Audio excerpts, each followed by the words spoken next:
Jaden,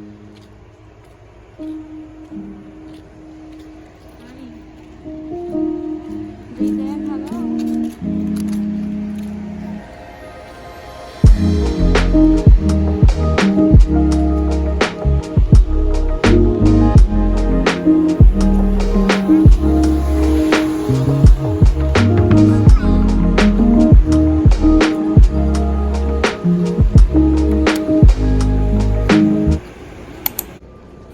Hello, hello, hello! Magandang araw! Medyo late na po ang aming pag-upload ngayon kasi medyo busy kami. Pero ipapakita ko sa inyo ang newfound gem na nakita namin dito lamang sa Dera City. At kung mahilig po kayo mag-swimming, matatagpuan nyo tong Bismi wholesale grocery shop na malapit sa Dera Islands. So, punta lang kayo dito, kumanan kayo after doon sa beach at makikita nyo to, ang dami ng selection nila, malulula kayo. Isang floor lang siya, para siyang style Dragon Mart, pero more on mga toiletries tsaka pagkain na mabibili nyo sa murang halaga at pwedeng wholesale. So, ililibot lang namin kayo at dadalhin namin din kayo after ng grocery sa pinakamalapit na food court. Tatawid lang tayo para makita nyo rin yung food. Exciting to kasi magugustuhan ninyo yung mga best selection tsaka restaurant na magugustuhan ng bawat Pilipino dito sa Dera. Have you ever seen this? Have you ever felt this? It's a feeling so unheard. When every time I hear your voice, like my feelings having no choice. And every time I hear your voice, I wish I could remember. When every time I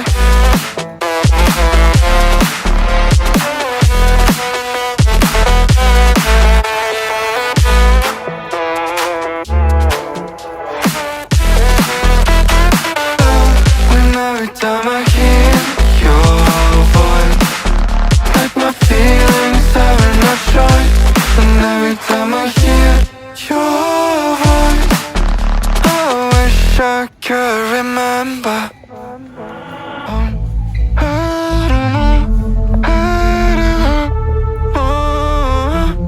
All I want is take me down. All this time I've been trapped in, not knowing where my heart is. I've been telling myself to stop. Just make me whole.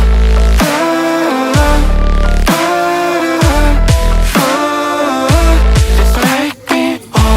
Just let me Kaya nga nakita ko.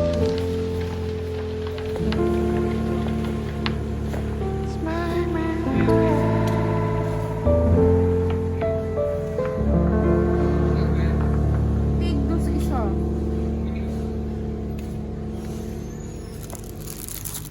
Kunyari. Ayan, pinapakita ko ngayon sa inyo yung frozen goods nila. Kung halimbawa naghahanap kayo ng pang-business ninyo, the best place siya para mag-bulk sale. Tapos, may kumpleto sila. Meron silang canned goods, frozen, merong fresh, at meron silang kung gusto nyo pang retail or kung gusto nyo pang bulk, wholesale, meron sila. So, ang dami-daming selection talaga. Kayo ang malulula at saka malapad siya, malawak siya na grocery area. So, kung gusto niyo maghanap ng hindi ganun ka-crowded, mura, punta lang kayo dito kasi napakaganda ng at organized ng area nila. So, ayan, since si Jaden is mahilig sa yogurt lang yung kukunin namin. Tapos, kunting canned food siguro. Tapos, punta na tayo, dadalhin namin kayo sa fresh area naman. Ito, vegetable, fruits, ayan, mga papaya, fresh lahat. Tsaka, bago tong area na to, siguro a year ago lang siya nagbukas at napansin lang namin siya, lumiko lang kami, kumanan lang kami after namin mag-beach at ito nga siya, natuwa kami kaya vinidyohan ko talaga para ma-share namin sa inyo. Ito naman guys, dadalhin namin kayo after grocery sa tawid niya. So, ang ipapakita namin sa inyo, parang style Dragon Mart. Ayan. Super luwag din siya. Talagang mafe-feel mo na sa Dragon Mart kayo kung nakapunta na kayo sa Dragon Mart sa may International City. Ito siya.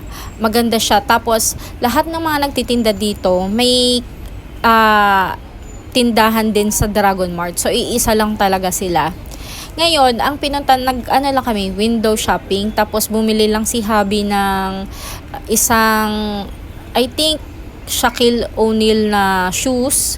Ang mura niya guys. Tapos, the rest, nag-window shopping lang kami. Tapos, ang habol talaga namin is, may nag-post kasi sa Facebook page ng isang Thai food na galing dyan. So, hinanap talaga namin para ma-try namin kasi sabi daw, more on hindi tinipid ang seafood. So, let's go guys. Ikutin muna natin yung kabuuan ng mall na to. Tapos, punta na tayo sa food court.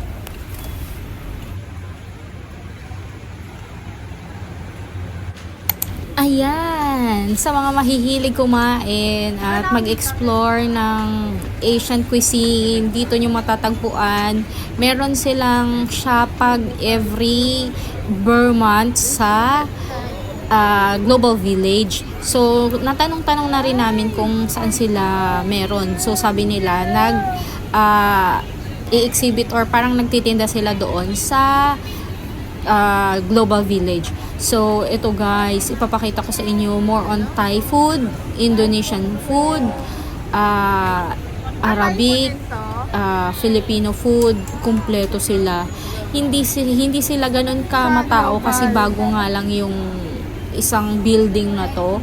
Pero guys, ang sasarap, authentic lahat ng mga kinain namin at in-order namin sa inyo. Ayan, isa-isahin natin.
ayun na nga, craving satisfied kami sa nabili naming food dito sa katabi ng Bismi Grocery.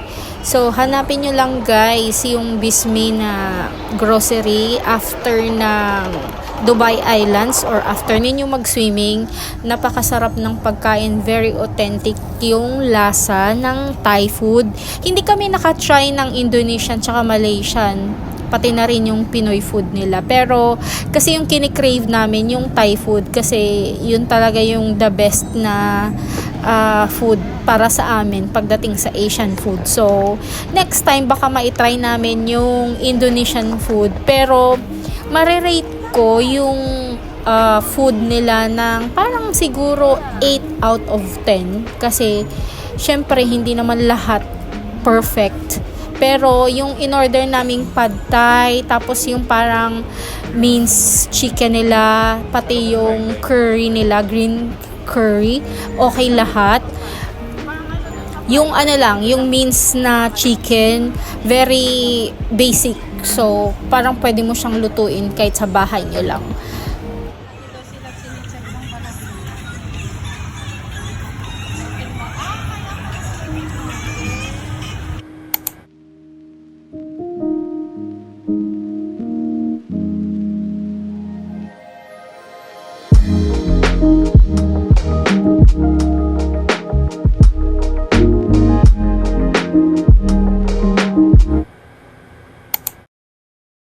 So, on our second day agenda, dadalhin naman namin kayo sa The Hyde Farm.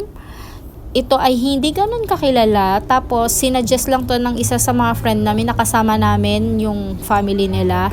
So, let's go guys. Silipin natin kung approve nga ba siya or okay lang. Punta na tayo at pasukin natin. Explain ko sa inyo kung ano yung rate na maibibigay namin sa inyo.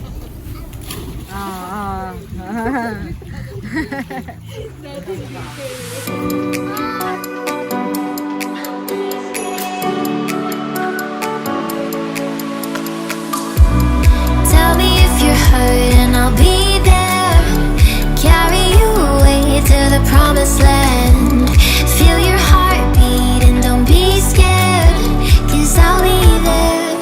Yes, I'll be there. You and I, we can fly anywhere you wanna go. Find a place we can hide. We can make it on our own. Go along for the ride to the stars, just follow. You and I, side by side, dancing in your halo.